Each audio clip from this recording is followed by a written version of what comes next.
Bem-vindo a mais um podcast de saúde e morte. O tema escolhido deste podcast é sobre a nova classificação da CID-11. Ela é a revisão recente da Classificação Internacional de Doenças.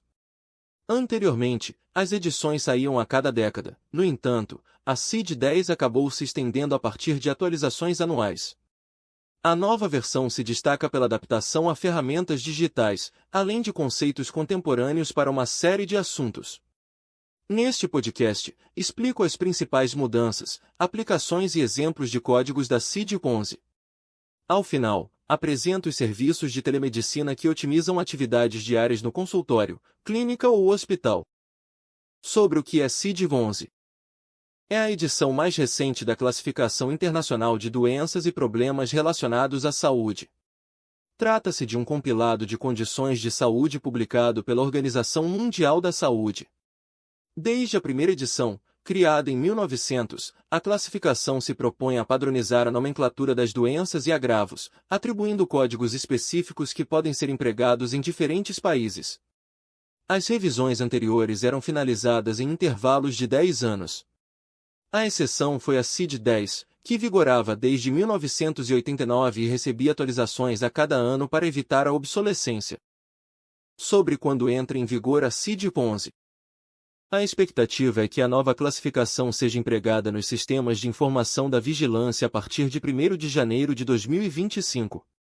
O período de transição da CID-10 para a CID-11, incluindo a aplicação da classificação para a coleta de dados, implica na definição de prazos e ações estratégicas necessárias para essa migração. Seguindo a estimativa da Organização Mundial de Saúde, o período de transição deve ocorrer entre 2 e 3 anos. Em 2022, o órgão iniciou a coordenação do processo de tradução da CID-11 para a língua portuguesa, rompendo com uma das barreiras para o uso da nova versão no Brasil. Para isso, a pasta conta com a parceria da Câmara Técnica Assessora para a Gestão da Família de Classificações Internacionais, Organização Pan-Americana da Saúde e Universidade Federal de Minas Gerais. Sobre como acessar a CID-11. A versão em inglês para a CID-11 está disponível no site da OMS. Também é possível visualizar uma versão traduzida para o espanhol, mas a tradução para a língua portuguesa ainda não foi finalizada. Sobre o que mudou na CID-11. A nova edição traz alterações importantes e outras mais pontuais. Alguns exemplos são descritos no comentário Classificação Internacional das Doenças, 11ª revisão, da concepção à implementação, que cita: conhecimento médico atualizado. A ampla gama de entidades nosográficas reflete o desenvolvimento científico. Revisão e atualização da seção que versa sobre a segurança do paciente. Conceitos contemporâneos de atenção primária, com maior atenção ao campo de atuação em que grande parte dos diagnósticos são realizados. Atualização da seção sobre HIV, justificada pelos muitos achados sobre o tema nas últimas décadas. Seção suplementar para avaliação funcional do paciente antes e após a intervenção. Incorporação de todas as doenças raras, ganho importante no campo da pesquisa científica. Os códigos referentes a estresse pós-traumático foram atualizados e simplificados.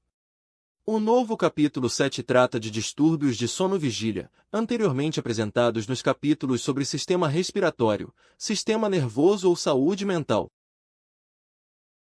Formato digital. Compilada a partir de dados de mais de 90 países, a CID-11 foi totalmente digitalizada, além de receber recursos multilingües que permitem o uso em vários idiomas. O formato simplifica a migração das tabelas de transição de para a CID-10, favorecendo a transformação digital na saúde. Codificação sobre resistência bacteriana. Superbactérias ou bactérias resistentes a antibióticos causam cada vez mais preocupação na comunidade médica, científica e sociedade em geral. Por isso, ganharam relevância na nova CID, que atribui codificações específicas para condições relacionadas a esses micro-organismos. Incongruência de gênero integra capítulo sobre saúde sexual. O termo incongruência de gênero se refere à transexualidade, substituindo o antigo distúrbio de identidade de gênero. A troca remete a uma mudança muito mais profunda, pois a condição deixa de ser considerada doença mental. A preocupação com a inclusão social e a aceitação das diferenças são aspectos relevantes da nova versão da CID.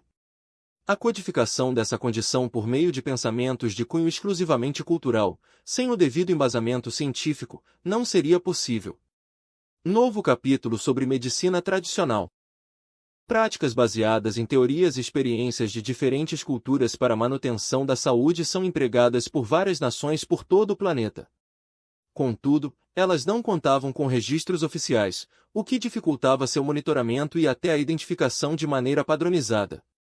A nova CID dedica todo o capítulo 26 a essas atividades, por vezes milenares, viabilizando seu acompanhamento e reconhecimento. Transtornos dos jogos eletrônicos. A inclusão de gaming disorder na classificação acompanha a popularização e uso excessivo de jogos eletrônicos na atualidade. Esse tipo de transtorno foi enquadrado como uma das condições que podem gerar adição, desde que atenda a critérios como um padrão de comportamento que interfira no funcionamento do indivíduo, prejudicando seu desempenho em diferentes esferas da vida. Migração de autismo para TEA, transtorno do espectro autista. Outra atualização importante se refere ao autismo, mencionado na CID-10 como autismo infantil ou autismo atípico dentro dos transtornos globais do desenvolvimento. Já na CID-11, a condição recebe a nomenclatura transtorno do espectro autista, dentro da qual há subdivisões conforme os níveis de deficiência intelectual e linguagem funcional. O termo TA substitui classificações anteriores como a síndrome de Asperger, uma vez que, como observa estudo que diz haver uma tendência de agrupamentos mais conceituais e menos descritivos comportamentalmente. Nesses domínios de reciprocidade e comunicação social, são incluídos subdomínios associados a aspectos da linguagem pragmática e desempenho de habilidades sociais, como o ato de conversar adequadamente e gerenciar parcerias sociais. Síndrome de burnout.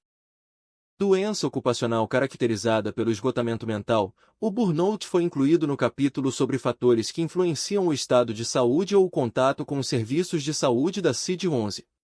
Na prática, a OMS não considera a condição como uma afecção clássica, e sim como consequência do estresse ocupacional crônico que não foi gerenciado com sucesso.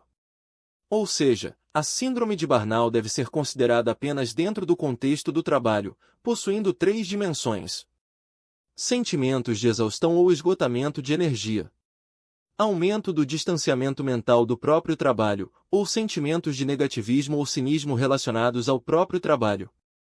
Redução da eficácia profissional. Ouça exemplos de códigos da CID-11.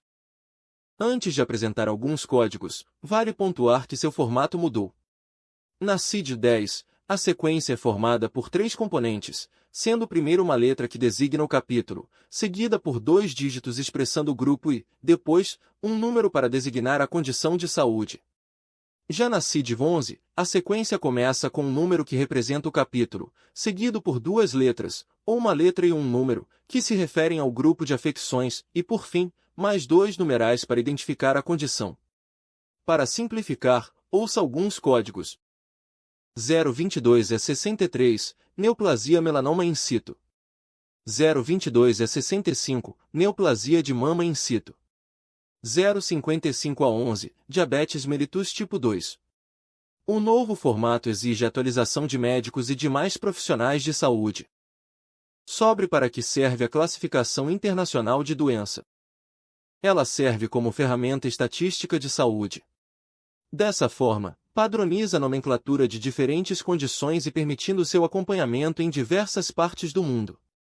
Conforme observa o braço da OMS nas Américas, chamado Organização Pan-Americana da Saúde, a classificação internacional de doenças é usada para registrar e monitorar causas de morte, atenção primária, câncer, segurança do paciente, dermatologia, documentação da dor, alergologia, reembolso, documentação clínica, dicionários de dados para diretrizes da OMS, documentação digital do status de vacinação contra a Covid-19, resultados de testes, entre outros. Suas aplicações não se restringem ao registro de dados. Ao padronizar os códigos para cada condição de saúde, a CID contribui para qualificar a assistência. Isso porque, Por meio dela, os profissionais encontram informação de interesse a respeito da conduta médica requerida, desde o diagnóstico até a abordagem terapêutica. No campo da administração hospitalar, os códigos colaboram para a organização de registros como o prontuário médico. Também facilitam o acesso aos procedimentos junto aos planos de saúde, proporcionando agilidade à busca e autorização dos serviços. Com a adoção da CID-11, gestores, profissionais e até pacientes poderão consultar os códigos, suas especificações e divisões de modo simples. Isso favorece a clareza e transparência das informações, fortalecendo a confiança dentro da relação médico-paciente. Sobre como a CID está estruturada. A nova edição contém 28 capítulos e aproximadamente 17.000 códigos únicos para lesões, doenças e causas de morte, embasados por mais de 120.000 termos codificáveis. São muitas as possibilidades de combinações, capazes de gerar mais de 1,6 milhão de situações clínicas. Ouça alguns temas abordados em cada capítulo. Certas doenças infecciosas ou parasitárias, 1A00A1G85. Neoplasias, 2A00A2F9G. Doenças do sangue ou dos órgãos hematopoéticos, 3A00A3B81. Doenças do sistema imunológico, 4A00A4B40. Conhecer a CID-11, portanto, é parte da rotina médica daqui para frente. Saiba mais sobre as classificações da CID com a telemedicina. A transição da CID-10 para a CID-11 vai levar alguns anos, mas é importante que os profissionais de saúde estejam familiarizados com o novo código. Naturalmente, existem sistemas que facilitam a consulta às classificações, como o prontuário eletrônico da telemedicina Morse. Mais que um simples registro digital do histórico do paciente, esse software em nuvem reúne uma lista de recursos completa para auxiliar a equipe médica, englobando módulos individuais das especialidades, como médicos, enfermagem, paramédicos. Usabilidade para ter na tela todas as janelas na forma de abas. Tabelas de medicamentos e fórmulas. CID de todas as doenças em apenas um clique. Assinatura digital em todos os documentos. Modelos de receitas, pedidos de exames e atestados personalizáveis. Prescrição eletrônica com QR Code. Ferramenta de teleconsulta com videoconferência integrada, e muito mais. Nossa plataforma permite a solicitação de segunda opinião médica ou teleconsultoria em poucos cliques. Se precisar de um reforço na interpretação e laudos de exames complementares, ainda oferecemos o serviço de telediagnóstico. Basta compartilhar as imagens ou gráficos no sistema de telemedicina online para que sejam avaliados por um especialista qualificado. Em seguida, ele emite e assina digitalmente o laudo online, que fica pronto em minutos. Solicite já um orçamento no site da Morse sem compromisso.